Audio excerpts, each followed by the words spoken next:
What's up mga kabosay? Welcome po sa channel ko guys. Sa today's vlog, part 3 po ng video natin. So gagawin natin ngayon, tatanim na natin itong ating mga tugas. Yan. So tatanim na natin gamit yung ating bagong training pa sa Shopee. Ilalagay ko yung tawag na ito, yung link nito kung saan nakabinabili. Pero maganda to guys, yung ilalim mo. Hindi masyadong malalaki yung butas niya para hindi malaglag yung mga ribbons natin. So tanimin natin yung mga kabosay. Pero syempre bago tayo sa video, kaya po sa intro o kaya intro, pasok!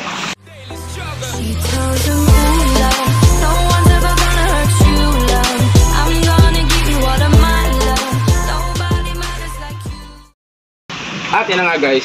So gamit natin yung plastic lang to, manipis lang ito.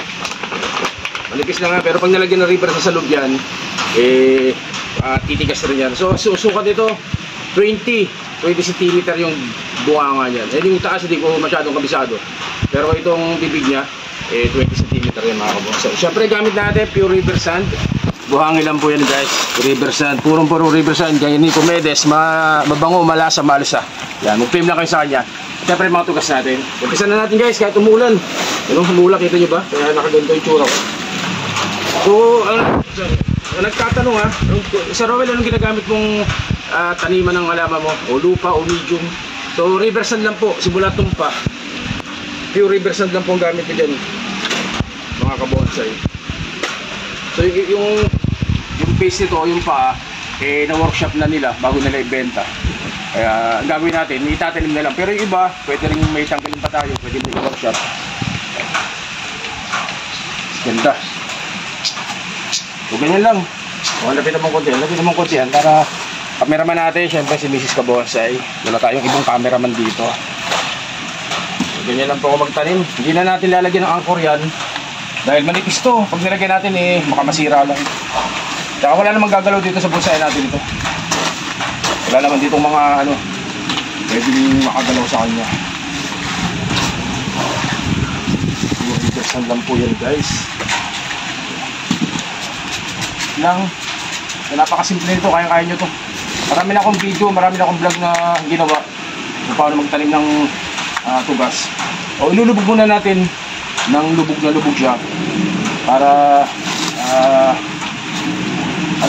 hindi siya magalaw-galaw talaga. Kumbaga kaya nyo, hindi siya magalaw. Pagka medyo nakalubog siya ng konti. Tapos kapag maganda na, pwede nyo ilipat ng bonsai pa talaga. Sa kanyo na siya iangat ng konti para mapalabas yung base mo. Pero sa ngayon, ang important nito, mabuhay natin. Kaya hindi na masyadong nakaangat. Kailangan nakalubog talaga para sure mo na mabuhay natin mga kabosay. Isa.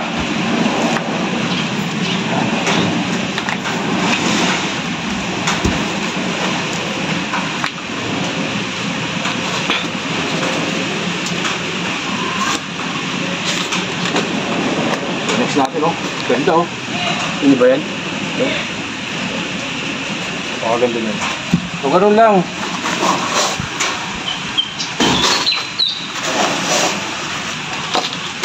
Dami river sa kailangan nito sigurado.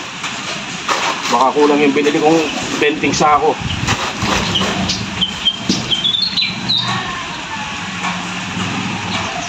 Hindi na tayo.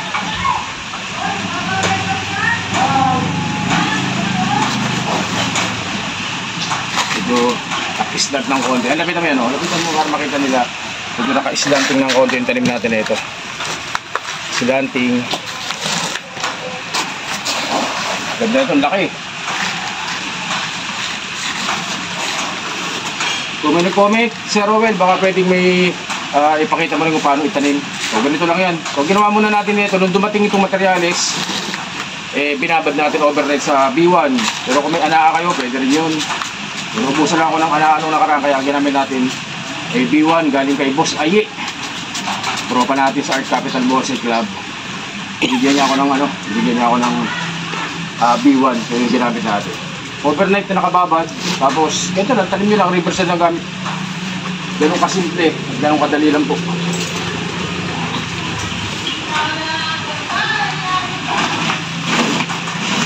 Ganyan. Ano kaganda. So, dalawa pa lang ang naitanim natin. Meron pa tayong 80 piraso na itatanim guys.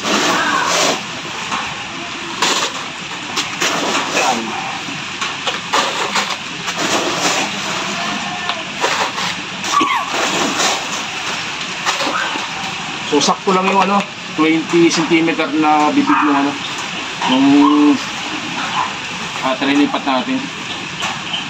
Pero marami sukat kasi. 20, 18, 16, ganun. Pag maliliit, pwedeng mga 18 lang kunin nyo. Pero ito medyo kasi ito, small to medium na sukat. Yung mga nakuha natin kay newbie. Kaya kinuha natin yung 20 cm. May 21 din, mas malaki. Ako, mas maraming buhangin na kailangan nyo dun. So, sakto lang itong sakto lang itong 20 cm guys.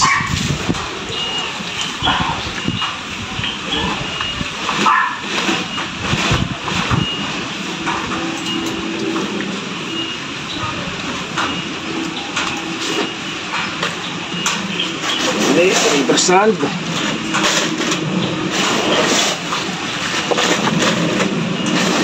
Tingnan natin kung ilang pat ang kayang taniman ng isang sako. Laki nito, ganda oh. Napakaganda eh.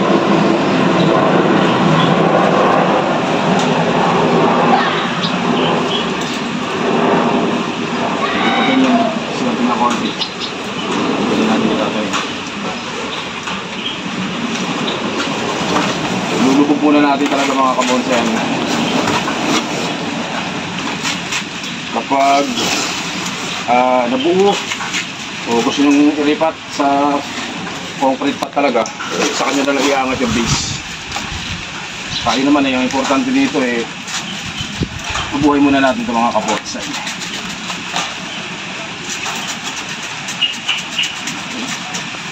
Ganyan lang, siksikin nyo lang para tumigas. Pogi. Ang ganda nito.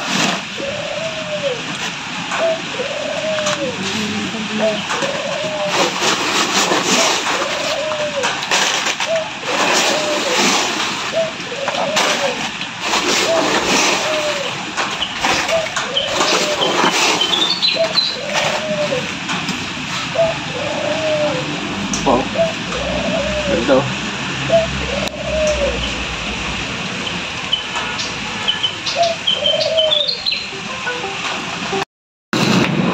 Tayo na natin. Ikas na tulit. Ganun lang. Ulit lang.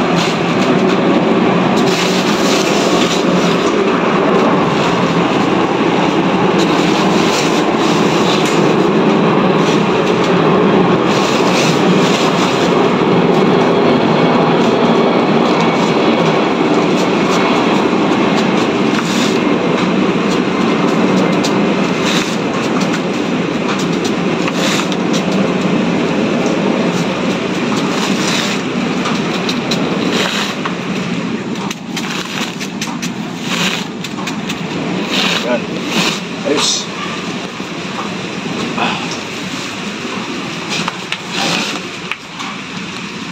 Yung patungan natin, hindi ko na lang kung sasakpo siya dito. Ilan yan? 5 peraso pa lang natatanim natin guys. So bali ano ito ang gagawin natin dito sa video? Part 1, part 2, part 3, ganyan. So bali part 3 na po ito, part 3 na vlog natin. Yung dalawang part, yung unboxing natin, part 1, part 2 yun. So parte rin natin itong pagtatanim. Pero dahil sa dami nito malamang abutin tayo ng part 10. Okay pa guys, ang ganda. Pero kailangan natin ilubog talaga yan para masigurado natin mabuhay. Lubog.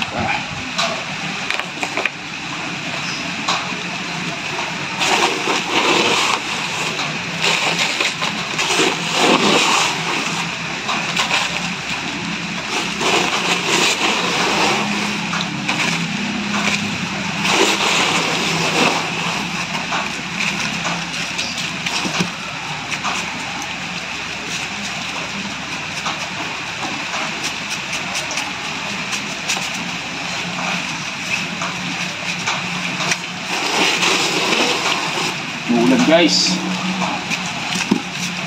Dito ako nagtanim sa labas. Tama-tama magtanim ngayon, malamig.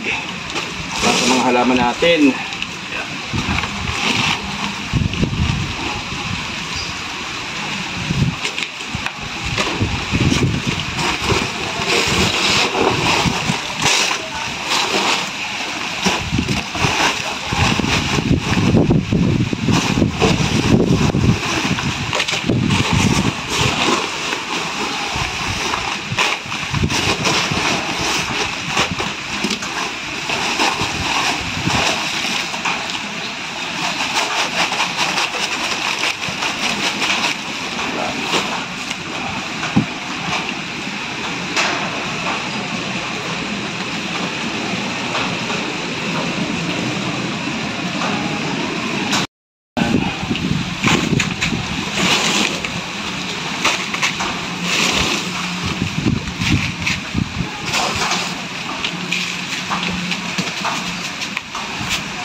So mamaya kapag diniligan natin yan, sisiksik pang buhangin yan mga kabonsay.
Walo na.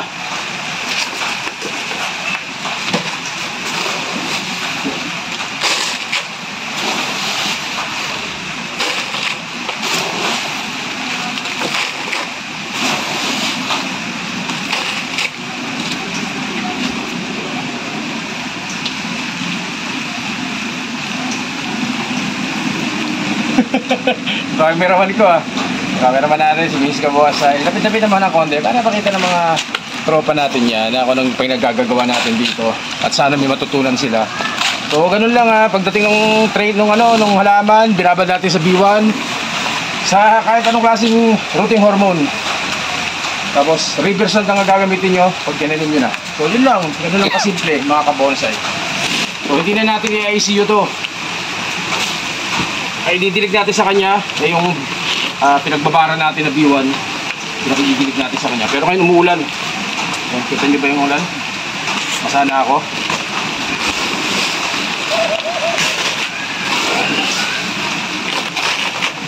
So mga 12 minutes lang yung vlog natin. 12 minutes. Pati kayo masyado mainip. Pero bibidyo natin lahat yung ating mga tinatanim na mga materyales para makita niyo. So eksakto lang po yung eksakto lang yung 20 cm na laki ng pot dito sa mga halaman natin. Hindi na tayo nagbabawas ng ugat o masikip. Eksakto lang talaga. Dire-diretso tanim talaga gagawin nyo guys kapag ganitong mga size na kukunin ninyo. Huwag natin ginagamit ko mineral, mga mineral water lang. Pero ngayon ito na ulan na, lakas ng ulan. Ang ganda nito. Ito mahal, pakita mo sa kanila tropa natin babasa kasi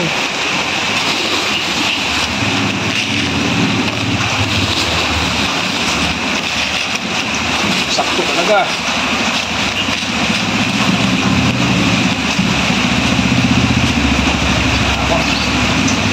malakas na. Yan guys. Hindi na ng malakas. So mga kabosay, hanggang dito muna yung vlog natin. Part 1 po na video natin to ng pagtatanim. Bali part 3 po ng serye ng tugas natin mga kabosay. Ganito na po muna, stay safe. Siyempre, God bless you po mga kabosay. Maraming salamat po. Thank you.